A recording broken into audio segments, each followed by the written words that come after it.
Have you ever wondered what your role is in the cosmos?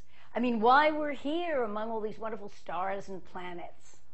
Well, today I'm going to do an entire program about the cosmos, why we're here, and what our purpose as human beings is.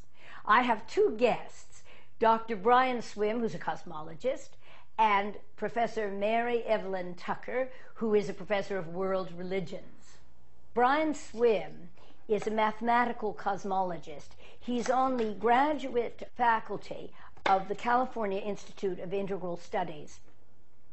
His whole spiel, if you will, is how the cosmos works and what the human's relationship to the cosmos is.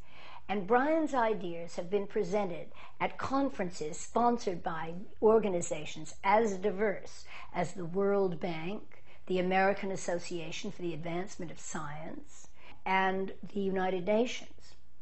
And Brian's also written a number of books. The Universe is a Green Dragon was his first one, A Walk Through Time, and The Universe Story with Thomas Berry, and he's done a television program called A Canticle to the Cosmos. I'm cooking Chinese chicken salad, mostly because I never have before. But after all, the whole universe is a first-time thing. Mary Evelyn, as I said, is a professor of world religions. What's fascinating about Mary Evelyn is she has done a series of 10 books for Harvard University on the ecological aspects of every religion. So Mary Evelyn Tucker is a medievalist. She spent a long time in Japan. She was also a member of the committee which drafted the United Nations Earth Charter. So now we have red lettuce, Napa cabbage, red peppers, scallions, edamame seeds, and chicken. And the next event is the salad dressing. And the salad dressing consists of orange juice, sesame oil, rice vinegar, tamari, and sesame chili oil. So here we go. I hope I made enough. I may have to make a little more. This is giving it a Chinese effect. I've got to get my tossing things.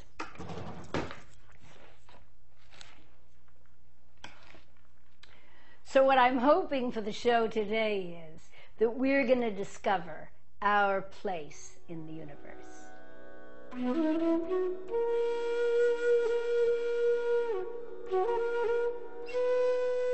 What is the cosmos? I want to know because it seems to me that it's such an easy term. We say, oh, the cosmos. But what are we really referring to? I mean, is it just the stars? What is it? Well, we're referring to everything. So it's really the whole of reality. So the way we think about it is, it began in the past very, very simply, and then it emerged and complexified over all these billions of years, and now it consists of all these different things. But it's the cosmos is that whole development and everything that's around right now. So it's the past as well as our present moment.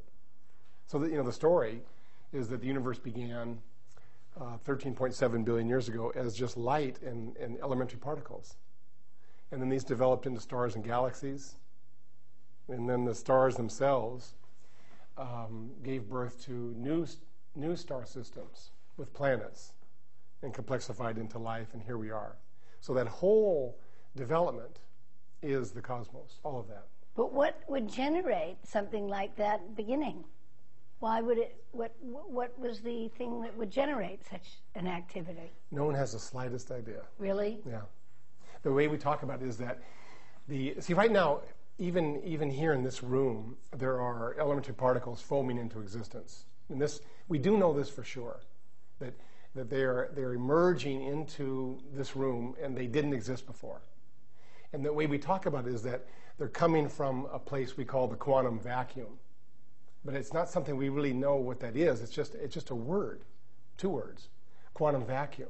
So that it's a realm of generativity.